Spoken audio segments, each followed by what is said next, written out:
Brothers and sisters in the world, welcome to the Point Your program. We're going to spend some time together today talking about this topic, the choice is yours. And we found our verse in the book of Hebrews chapter 3, verses 7 and 8. Hebrews 3, verses 7 and 8. Today, if you hear his voice, do not harden your hearts as you did in the rebellion during the time of testing in the wilderness. The word of God is relevant, always fresh and new for every time and every space in human history. We're living in a time where human pride seems to reach its peak.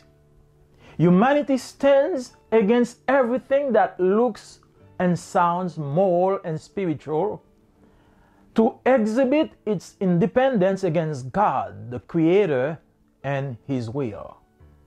It is as if the world is trying to prove that they know as much or even more than God, to repeat the lie of the evil one to Adam and Eve in Genesis chapter 3 verse 5, where he said, "Your eyes will be opened and you will be like God, knowing good and evil."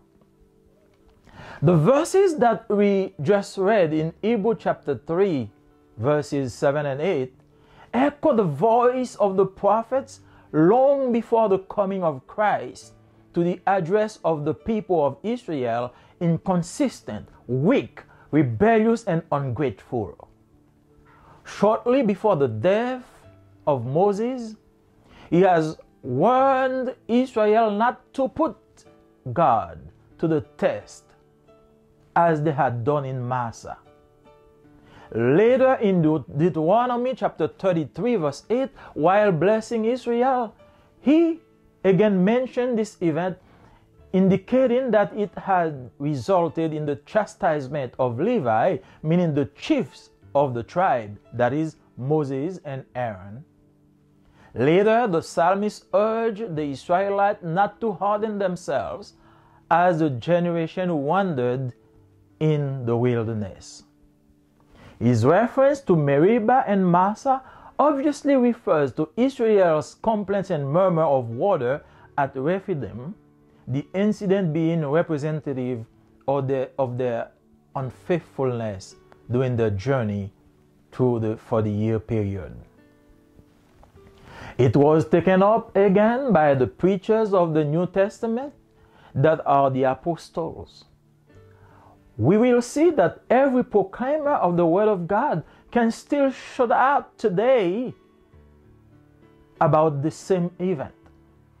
This text affirms the undeniable fact that God is not responsible for the condemnation of anyone.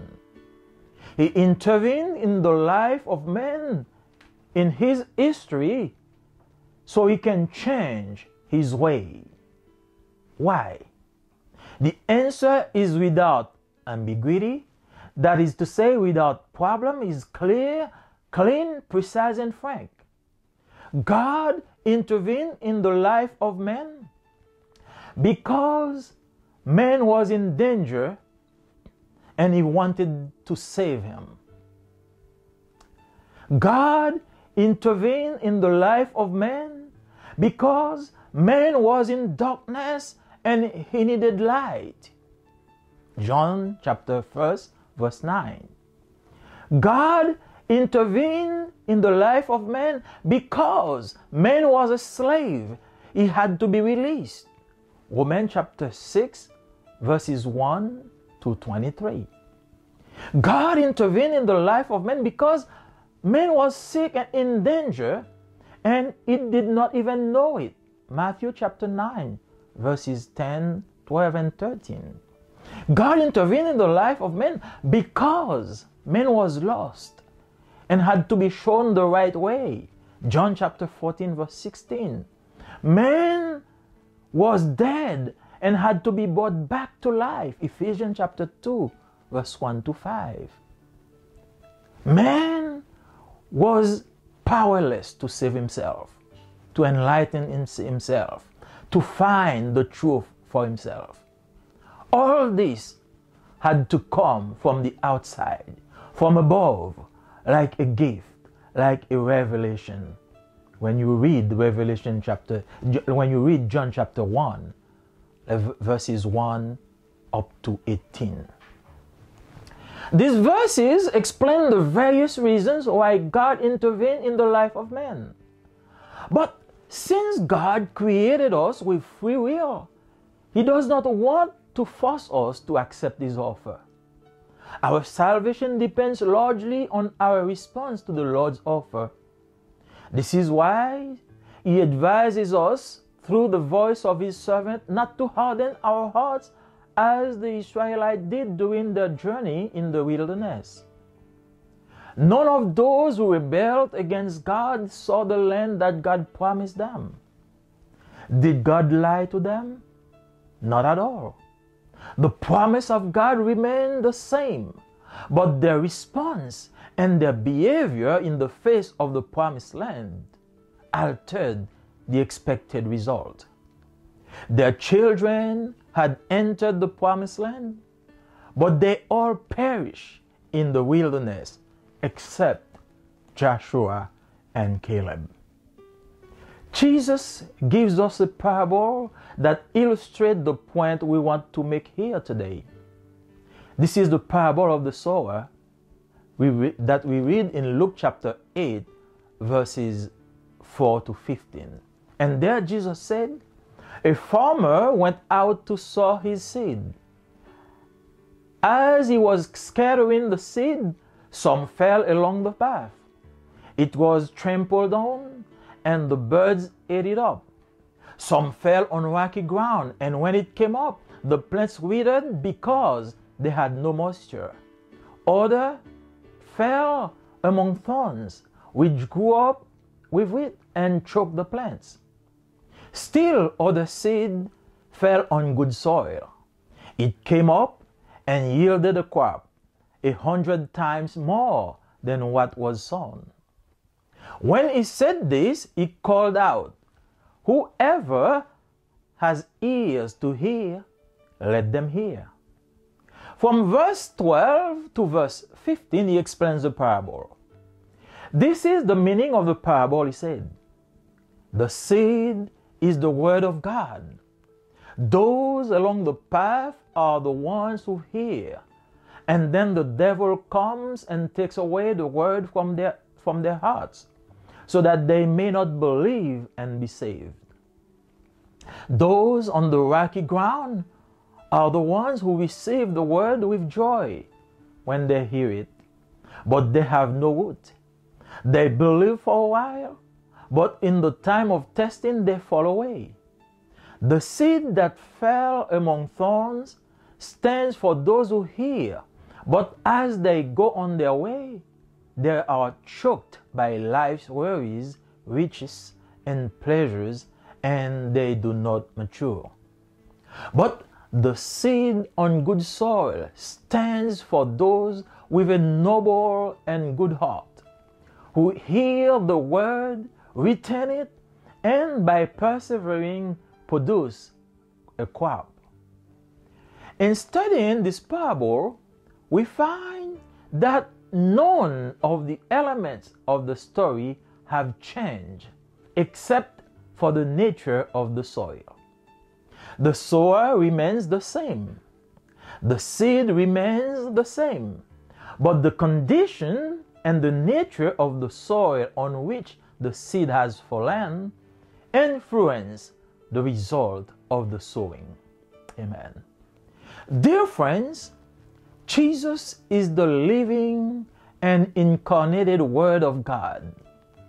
The DNA of the Word has not changed. Jesus is the same yesterday, today, and forever. Your response to the proclamation of the Word can change the result of your life today. Today, If you hear his voice, do not harden your hearts. The seed that just fallen on the ground of your heart. Do not smother it. Do not step on it. Do not let it be carried away by the worries of life, but let it sprout and grow so that it bears fruit. The fruit is the eternal life starting now on this earth. A life changed and transformed by the power of the Holy Spirit. Many Israelites have missed the promised land. Do not risk your chance to go to heaven today. Do not risk the opportunity to go to heaven today. The seed of the word was sown in your heart. Let not your heart be trampled. Let not this seed be trampled by the desire of the world, but yield to the will of God. Confess that he is Lord. He has died and is risen again to save you. If you hear the word of God today, we invite you to bow your head wherever you are and pray this prayer with me. God the Father, we thank you for your word. We thank you for your saving grace. We acknowledge your presence. We acknowledge your authority. We acknowledge your power in this world today. We just heard the word of God, the word that saves. We want to yield to you. We want to give you our hearts so the seed that was sown can grow and bear fruit. We confess our sin and we want to call you our Master, our Redeemer, and our Lord. We ask all this in the name of Jesus. Amen. Thank you for listening. And we also thank those who have sent some comments to us during the last broadcast. And we want to continue with your advice. We want to step on and try to make the program richer, more live, so we can reach the people of God. In the meantime, I want to greet you and I want you to do what you usually do. Like, share, and also subscribe. May the Lord bless you. Bien-aimés dans le Seigneur, que la paix et la grâce de Dieu soient avec vous. Bienvenue sur votre programme Le Point.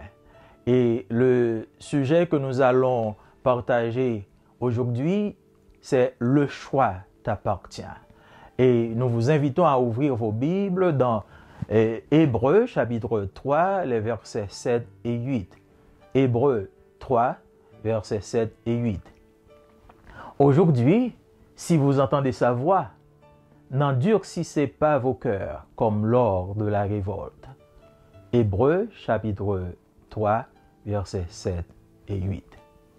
La parole de Dieu est vivante, toujours fraîche, toujours nouvelle pour chaque temps et chaque espace de l'histoire humaine. Nous vivons à une époque où la fierté humaine semble atteindre son paroxysme. L'humanité s'oppose à tout ce qui semble être moral et spirituel pour exposer ou encore pour exhiber son indépendance contre Dieu le Créateur et surtout sa volonté. C'est comme si le monde essayait de prouver qu'ils en savent autant ou même plus que Dieu pour répéter le mensonge du malin aux oreilles d'Adam dans Genèse chapitre 3 verset 5 où il dit « Vos yeux s'ouvriront et vous serez comme Dieu, connaissant le bien et le mal. » Les versets que nous venons de lire en Hébreux chapitre 3 versets 7 et 8 font écho de la voix des prophètes bien avant la venue du Christ à l'adresse du peuple d'Israël, inconstant, faible, rebelle et surtout ingrat. Peu de temps avant sa mort, Moïse avait averti Israël de ne pas mettre Dieu à l'épreuve comme il l'avait déjà fait à Massa. Puis, en bénissant Israël, il a de nouveau pris note de l'événement, indiquant qu'il avait abouti à la mise à l'épreuve de Lévi. Dans ce cas, Lévi peut désigner les chefs de la tribu, c'est-à-dire Moïse et Aaron. Plus tard, le psalmiste a exhorté les Israélites à ne pas s'endurcir contre la génération qui errait dans le désert. Sa référence à Mériba et Massa fait évidemment allusion au murmure du peuple pour avoir de l'eau à Réphidim. L'incident étant représentatif de leur parcours dans le désert tout au long de la période de 40 ans. Et nous lisons ceci dans le psaume 95, verset 8. Il a été repris par les prophètes du Nouveau Testament qui représentent les apôtres. Nous allons voir plus tard que tout prédicateur ou encore tout proclamateur de la parole de Dieu peut aujourd'hui le crier encore. Ce texte affirme un fait capital, un fait réel, à savoir que Dieu n'est pas responsable de la condamnation de quiconque.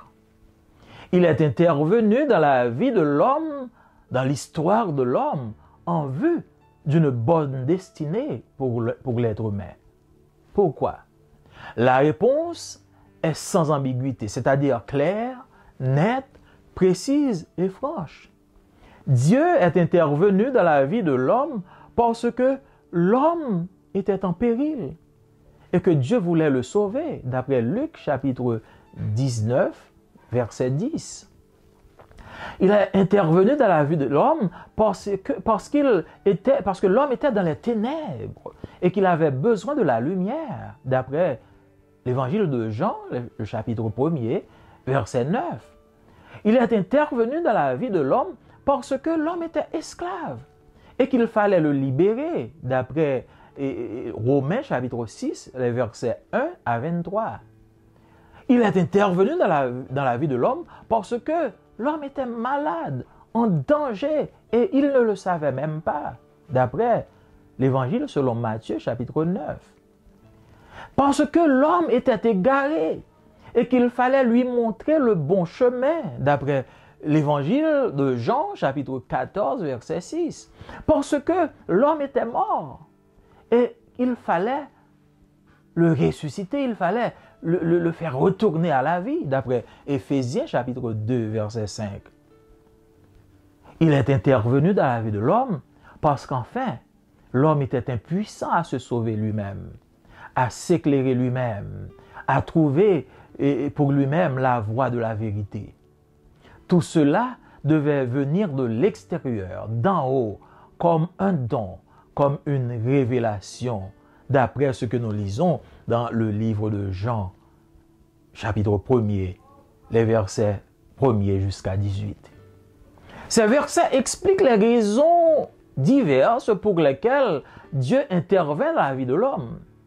Mais puisque Dieu a placé en nous ce que l'on appelle le libre arbitre, il ne veut pas nous contraindre à accepter son offre. Notre salut dépend en grande partie de notre réponse à l'offre du Seigneur. C'est pourquoi il nous conseille par la voix de ses serviteurs à ne pas endurcir nos cœurs comme l'ont fait les Israélites durant leur voyage dans le désert.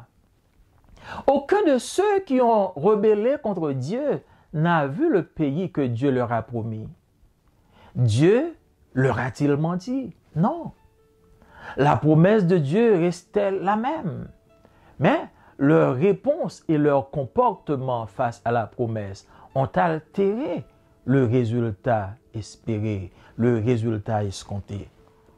Leurs enfants étaient entrés dans la terre promise, mais eux, ils périssaient tous dans le désert, excepté Josué et Caleb. Jésus nous donne une parabole qui illustre le point que nous voulons faire ici. C'est la parabole du semeur. Dans Luc, chapitre 8, les versets 4 à 15, Jésus dit « Un semeur sortit pour semer la semence. Et comme il semait, il en tomba au bord du chemin. Les passants la piétinèrent et les oiseaux du ciel mangèrent tout. Il en tomba aussi dans les pierres. Elle poussa et elle sécha parce qu'elle n'avait pas d'humidité.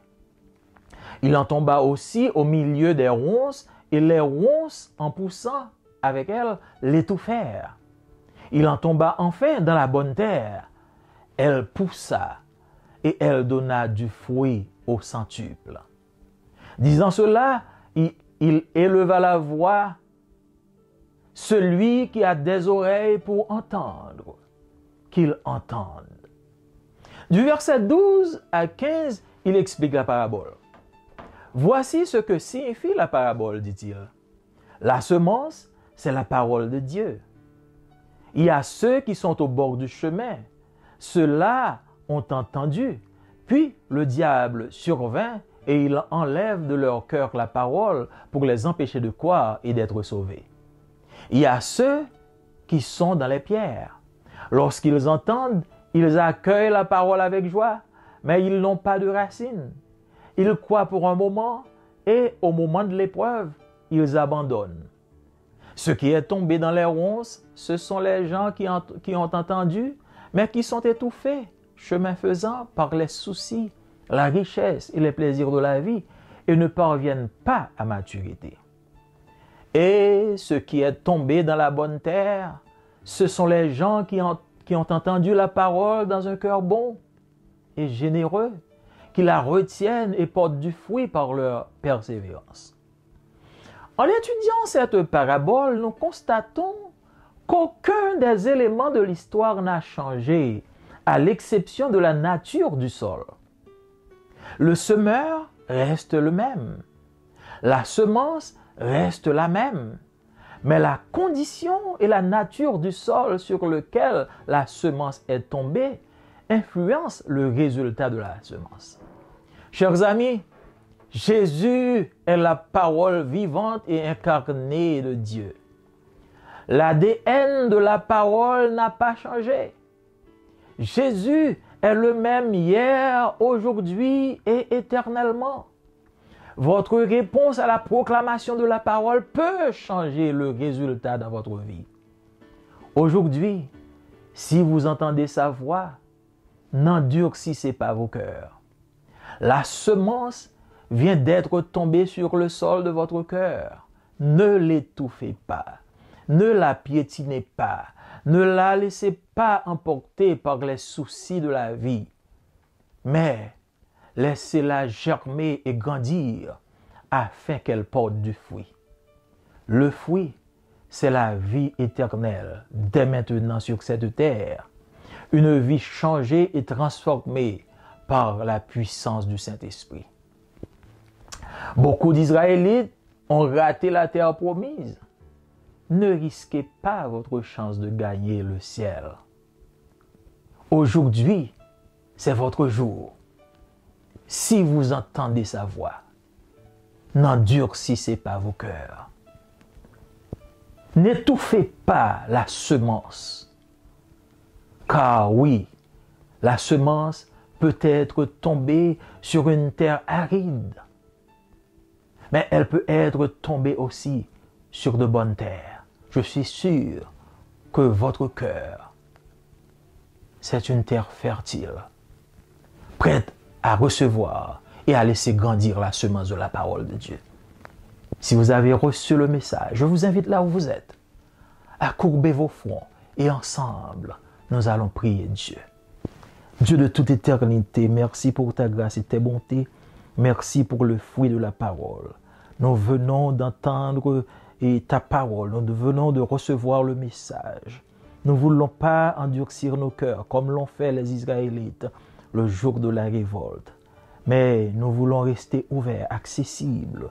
Nous voulons permettre à la semence de la parole de grandir afin que nous puissions porter du fruit de la repentance. Merci de nous avoir sauvés. Merci de nous avoir donné la vie.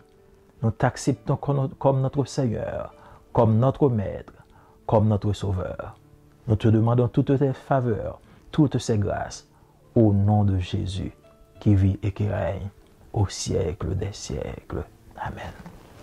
Nous disons merci à tous ceux et à toutes celles qui ont fait des commentaires durant la dernière émission et nous vous disons merci. Et nous voulons vous encourager à nous suivre et à partager le podcast. Et tandis que vous faites ça, continuez à aimer, à partager et surtout à vous abonner. Au plaisir de vous revoir. À la prochaine. Bien-aimés dans le Seigneur, que la paix, la grâce de Dieu soit avec chacun de nous-mêmes. Nous disons merci du fait que vous l'avez encore attendu nous pour programme ça de pointe. Et sujet que nous va traiter aujourd'hui, c'est choix sépare. Choix sépare. C'est où pour faire choix. Et nous ouvrons le livre nous dans Hébreux chapitre 3, versets 7 à 8. Hébreux chapitre 3, versets 7 à 8. Jodi si autant de voix li, pas fait cœur dit, tant qu'on joue révolte là. Jodi si autant de voix, péga fait cœur dit, tant qu'on joue révolte là. La parole, bon Dieu, li vivant, li toujours frais, li toujours nouvelle pour chaque époque, pour chaque temps, pour chaque espace dans la vie de l'homme. N'a vivre jodi à non époque côté l'orgueil, la fierté humaine, li rive dans pic, li rive dans dernier point. Oh, l'humanité opposée là toute bagaille qui paraît morale, toute bagaille qui paraît spirituelle, juste pour être capable d'exposer indépendance contre bon Dieu lui-même, bon Dieu le Créateur, et surtout contre sa volonté. C'est comme si yo t'a essayé prouver bon Dieu que yo connaît autant que lui-même, ou bien plus que yo connaît plus passer bon Dieu, juste pour nous répéter mensonge que l'adversaire a te bail dans les oreilles Adam dans Genèse chapitre 3 verset 5, lorsque il te dit yeux a ouvert et ou a vinn kankou bon Dieu, ou a connaît ça qui bien ça qui mal. Verset que nous lisons dans le livre Hébreu chapitre 3 verset 7 là, il fait écho la voix de prophète yo juste avant la venue de Christ et message ça a été adressé à peuple Israël qui était inconstant, qui était faible, qui était rebelle et surtout ingrat envers mon Dieu. Juste un petit temps avant que Moïse te mourir, il t'a averti peuple Israël là pour pas mettre bon Dieu à l'épreuve, pour pas tenter bon Dieu, même j'en ai fait à Massa. Puis, lorsque la béni Israël, il était cité même événement ça, indiquait que yo pas de abouti, yo te mette bon Dieu à l'épreuve, comme petit Lévi. Dans ce cas, Lévi désignait chef tribu, c'est-à-dire en l'occurrence Moïse et Aaron. Et plus tard, Psalmiste l'a exhorté peuple Israël pour ne pas endurcir cœur comme génération qui t'a marché dans le désert là.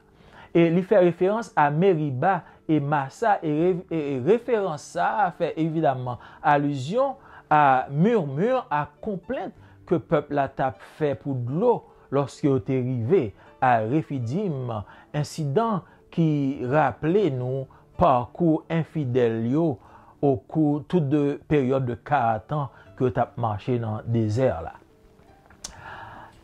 Même texte ça, même événement ça, te reprendre par les prophètes du Nouveau Testament. Nous dit prophètes Nouveau Testament, mais de préférence ce sont les apôtres du Nouveau Testament, les prédicateurs du Nouveau Testament. Et nous pourrons voir plus tard que tout le monde qui a proclamé ou bien tout le monde qui a prêché l'évangile de Dieu, capable jodi crier en pleine voix, plein gosier, est capable de crier même genre. Texte a affirmé un fait qui est capital et important, savoir que bon Dieu pas responsable condamnation personne monde. Bon Dieu intervenu dans la vie de l'homme, dans l'histoire de l'homme, juste pour le capable de sauver. Pour qui ça? Réponse est bien claire, réponse est bien précise, est bien nette, pas gain aucun passé sous côté la donne. Bon Dieu intervenu dans la vie de l'homme parce que l'homme était en péril et que bon Dieu a besoin de sauver. Lors lit ça dans Luc chapitre 19 verset 10. Bon Dieu est intervenu dans la vie de l'homme parce que l'homme tape vivre dans les ténèbres et que tu as besoin de joindre lumière lorsque ou lit dans Jean chapitre 1er, verset 9. Oh, bon Dieu est intervenu dans la vie de l'homme parce que l'homme était esclave et que faut que monde qui te libéré d'après Romains chapitre 6 verset 1 à 23.